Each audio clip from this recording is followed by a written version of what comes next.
Assalamualaikum warahmatullahi wabarakatuh. Waalaikumsalam warahmatullahi wabarakatuh. Gimana kabarnya anak-anak? Alhamdulillah, luar biasa. Allah Akbar. Hari ini kita masuk ke bab baru, yaitu mengenal literasi digital dan pengelolaan data.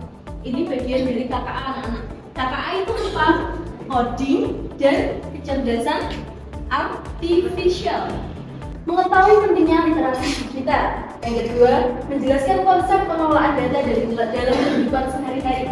Yang ketiga, mempraktikkan cara membersihkan, mengelompokkan, dan menyajikan data. Yang keempat, menyusun langkah instruksi pemecahan masalah berbasis data. Yang kelima, membuat dan menyebarkan konten digital secara etis. Itu apa sih anak-anak? Membaca. Selain membaca, memahami. Terus apa lagi? Menganalisa. Kira-kira literasi ini sangat cocok dengan kalian waktu AMBK apa tidak? Cocok. Kalau kalian AMBK itu kan banyak sekali soalnya harus kalian pelajari. Iya. Kalau kalian kemarin coba AMBK sini. Monter dulu. Literasi digital itu baru dengan apa? Teknologi. Apa lagi? Informasi. Apa lagi? HP boleh. Apa lagi? Media digital. Literasi digital adalah kemampuan untuk mengakses, memahami, mengevaluasi, dan menggunakan informasi secara bijak dan bertanggung jawab. Dampak positif dan negatif dunia digital. Kira-kira anak-anak, banyak dampak positifnya apa banyak dampak negatifnya? Positif. Imbang. Positif. Kalau menurut kalian nih, gimana? Itu bermata dua, ya kan? Iya. Kalau kita menggunakan dengan baik, itu bisa menjadi dampak positif. Betul, dampak positif, manfaat. Tapi kalau kita tidak menggunakannya dengan bijak, bisa jadi negatif. Dampak negatif. Informasi lebih cepat. Kalau ada informasi kalian tinggal sharing, ya kan? Iya. Terus kemudahan komunikasi bisa ada yang namanya video call. Video call sekarang bisa berapa orang? 8. Kalau dulu waktu COVID-19 kalian pernah pakai Zoom? Pernah. Pakai lomba TM itu pakai Zoom? Pernah. Kalau pakai Google Meet pernah nggak? Pernah. Nah itu namanya kemudahan komunikasi. Kita apa aja Pak kata? Apalagi? Apalagi ada tiga? Poster digital. Betul. Next, efisiensi dalam pembelajaran dan pekerjaan. Misalnya, Bu Anzana nggak perlu nih nulis sebanyak ini di papan tulisnya nggak? Iya. Tinggal ditampilkan aja. Dan kalian touch link jadi bisa melihat semuanya. Shopee. Ada yang namanya seleb. Telegram. Biasanya dia juga kalau menjual. Ya betul. Tapi selain itu, PO. bukan. Yang produknya dimasukkan di keranjang kuning dia. Affiliate. Lanjut ke dampak negatif.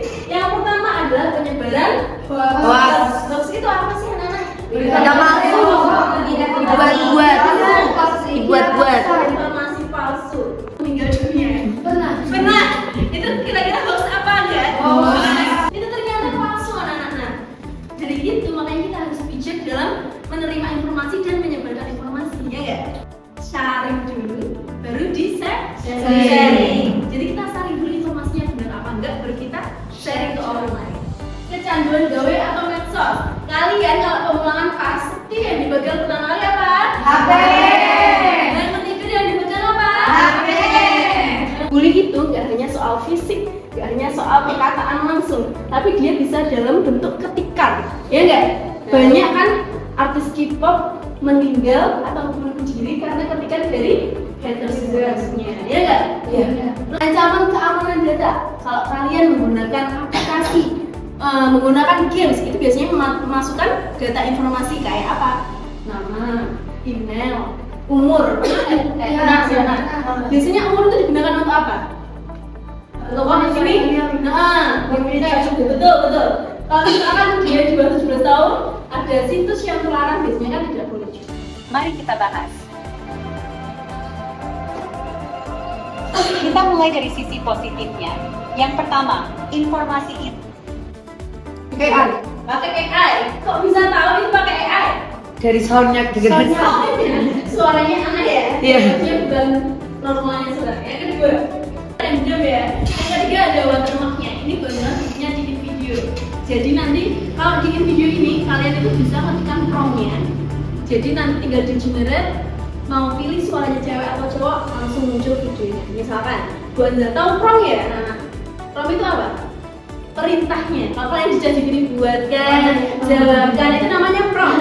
Kalau buat nge-share prompt-nya sama nih, sama tak share semuanya, bisa jadi nanti hasil videonya itu berbeda.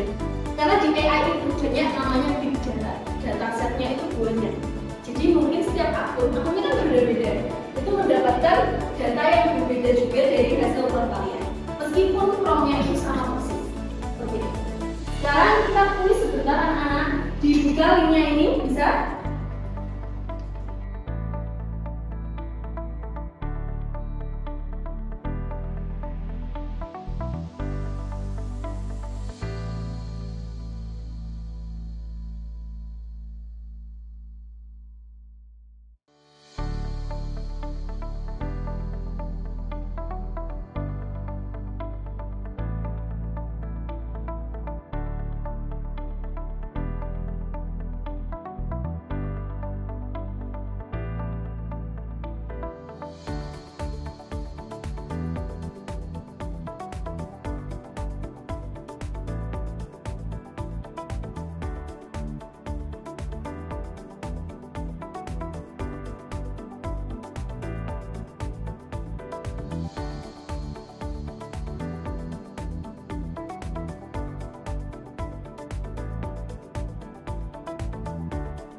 Pengelolaan data, yaitu proses apa anak-anak?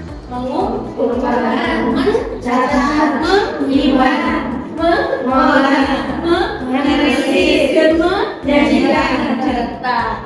Kita harus tahu tiga. Ada jenis data, sumber data, cara memperoleh data. Jenis data itu ada 4 anak-anak. Yang pertama, kualitatif. Yang kedua, kuantitatif. Yang ketiga, primer. Yang keempat, sekunder. Apa bedanya kualitatif dan kuantitatif? Ayo, pernah tak bahas ini kelas 8? Iya. Kalau kualitatif, datanya itu dari hasil observasi, dari hasil wawancara. Kalau kuantitatif itu datanya berupa angka.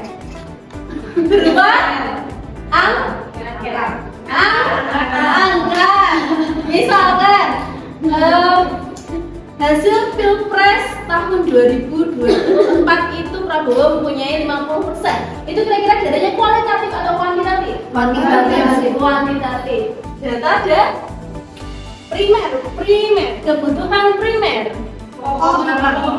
Pokok atau data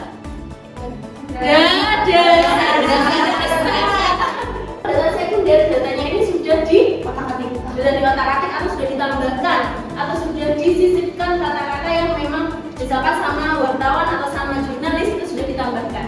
Tapi kalau data primer itu pure dari narasumber. Paham nggak dari sini? Paham. Next, sumber data dari wawancara itu kayak kita jurnalis itu anak-anak wawancaranya kan sepi wawancarai anak kecil. Observasi itu apa?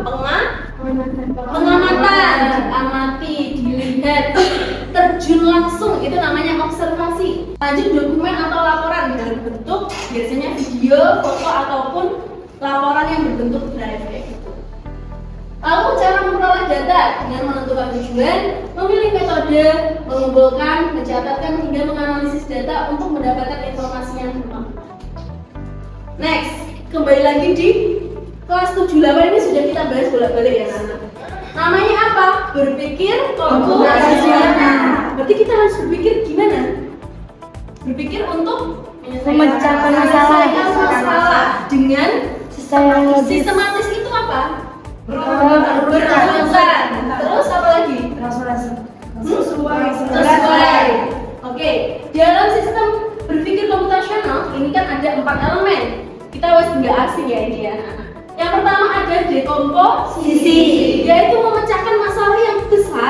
menjadi bagian-bagian yang kecil. Contohnya apa? Ayo. Tapi untuk menentukan planning liburan itu harus ada kecil-kecil yang harus dipikirkan. Misalkan, pertama pasti pilih tujuan liburannya mau kemana, ya nggak? Ya. Yang kedua, mau berapa hari, ya nggak? Yang ketiga, kira-kira kalau ke kota ini kita mau kemana aja? Ya. Kan? Yang keempat pasti yang gak penting yaitu outfit. Ya.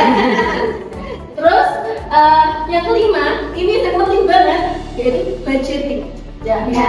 Itu namanya cara kita dikomposisi. Kita mau liburan itu planningnya. Tapi untuk ke liburan ini kita harus memperhatikan hal kecil ini.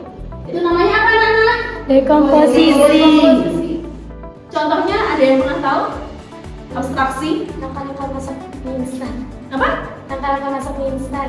Langkah-langkah masak mie instan itu kira-kira di Algoritma. Saya lupa. Yang mie instan terus ya. Hanya fokus pada bagian-bagian yang penting. Contoh ya. Contoh hal abstraksi. Kalau kalian di Shopee pernah ya lihat ya Shopee terus gitu. Kalian itu nggak langsung check out, tapi kalian masukkan ke keranjang rekening. Di keranjang rekening itu ada 99 plus sampai, ya nggak? Nah, tapi yang kalian check out itu ada berapa? Yang hanya kalian butuhkan. Itu namanya abstraksi apa tidak? Ya. Soalnya kenapa? Dari yang duanya, yang duanya kalian beli itu, yang kalian check out cuma beberapa. Itu namanya apa, Nana? Abstraksi. Misalkan lagi Bu Anzana bikin konten. Sebenarnya kan mesti bikin videonya dari arah sini. Tapi tidak semua videonya kan dipakai. Nah, yang baik aja, yang bagus aja dipakai. Tapi menurut Anda yang kurang bagus itu dibuang aja. Jadi hasilnya meskipun dari awal sampai akhir itu kan banyak videonya, tapi yang diambil cuma biasanya banyak kalau bikin video berapa menit. Mencari kesamaan atau pola di berbagai kasus atau data. Biasanya ini bisa kalau polanya ini secara rutin. Misalkan ada masalah secara rutin. Apa contohnya? Cara penyelesaiannya jadi kita tahu. Bangunnya jam berapa kalian anak-anak? Jam 3. Setelah bangun berarti mandi. Setelah mandi? Setelah sholat? Ngaji. Makannya? Setelah makan. Nah, misalkan kalau dalam struktur dari pagi sampai makan itu biasanya ada masalah apa tidak? Ya. Salah. Berarti yang harus kita lakukan apa? Nah, itu cara penyelesaian masalahnya. Nah, yang terakhir ini ada algoritma yang disebutkan oleh Syakir tadi. Algoritma itu menyusun langkah membuat instan, langkah membuat kopi, langkah membuat cookies. Oke, itu namanya algoritma. Jadi menyusun langkah-langkah logis dan terstruktur.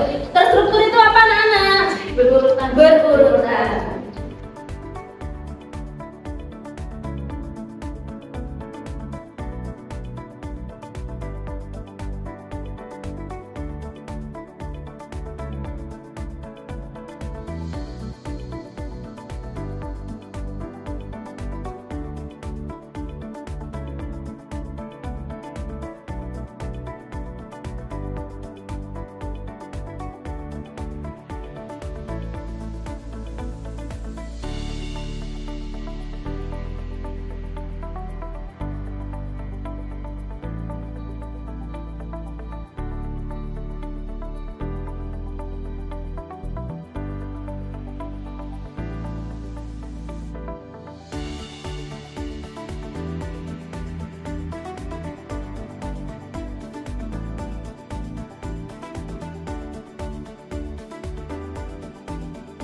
penggunaan teknologi digital yang kamu pilih. Bisa boleh pilih komputer, CCTV, AC, terus apa lagi ya?